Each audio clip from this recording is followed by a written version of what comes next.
I'm Chloe Crabtree from CelebrateAndDecorate.com, and you're watching Home Talk.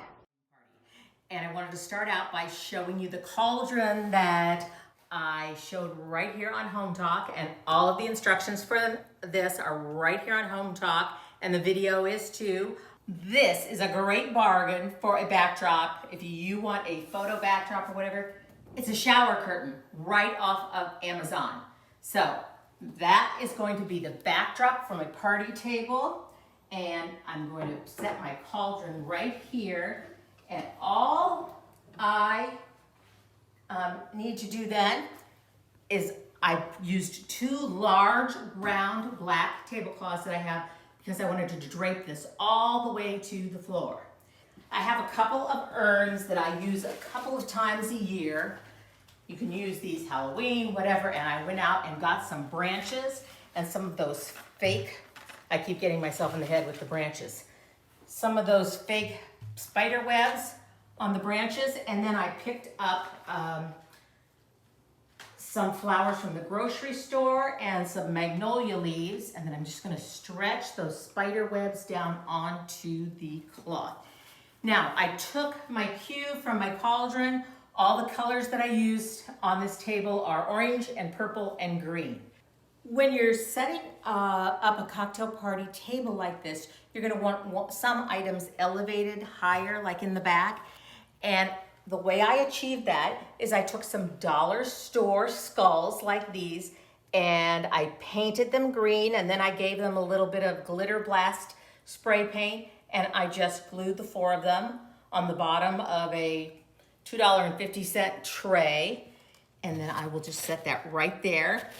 And same thing, I used dollar store cups with the skeleton hands holding them. These are stemless wine glasses, and one has guacamole and one has salsa, and I've got all kinds of my chips and my crackers right there. We're starting to get our food all ready, and I had this great idea for my charcuterie board here. What I did was that I spotted this frame that I've used over and over again. It's an IKEA picture frame, and I had it hanging on the wall, and I'm like, you know what? That would make a great frame for my charcuterie board. So what I did is I cut a piece of foam core, and I covered it with aluminum foil, and then I put a slate cutting board on top of that and put it underneath it, and then I just built my board right on that. And that just gives it such an elegant and kind of a spooky look, as you can see. So it's more of a grazing board. It's got all the meats and cheeses and some olive tapenade. It's also got some veggies and fruits for people to dine on. So more things to elevate trays instead of just skulls. I found these little book boxes, again, at the Dollar Tree. This one's Curses and Hex. You could use these two different ways. If you really wanted to elevate things really high, you can do it like this. And this is our tray full of dessert. I have brownie bites with a variety of eyes on them. These are Jelly Bellies, which are really spider eggs. And I made little spiders out of malted milk balls and Charleston Chew rounds, and Halloween cookies. And let's see, yeah, that can go up right up there, like so. And thanks to another blogger, and I'm gonna have to look up her name because I found this and I'm like, that is fantastic. And this is a bread spider, and she used hers with veggies and veggie dip, but I made spider legs with Parmesan cheese on them. These are breadsticks, and we have pizza dipping sauce there. I'm gonna move this over, and then right here, you always want to make sure that you have ample plates, because with a spread like this, your guests are going to want to come back again and again. And you don't want them coming back with a dirty plate, and they don't want to come back. So either go with paper plates or have ample plates that they can come back and get a clean plate every time. I'm gonna go ahead and add some fun and colorful napkins to the table. Just like your plates, you want to make sure that there are plenty of napkins on the table. I made my own fun Halloween mix.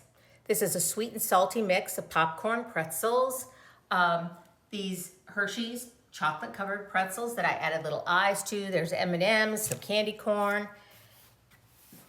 Continuing to dress the room, I'm going to go ahead and put some gauzy fabric over our lights back here and drape it down onto the sideboard.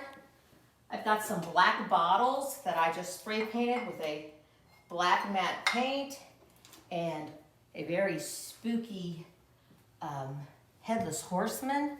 We'll just add him to our tabletop, and we'll add our black bottles up here. I have a couple more skeleton hands I'm going to add. They might be getting hungry too. They look like they could stand to eat a little bit, don't you think?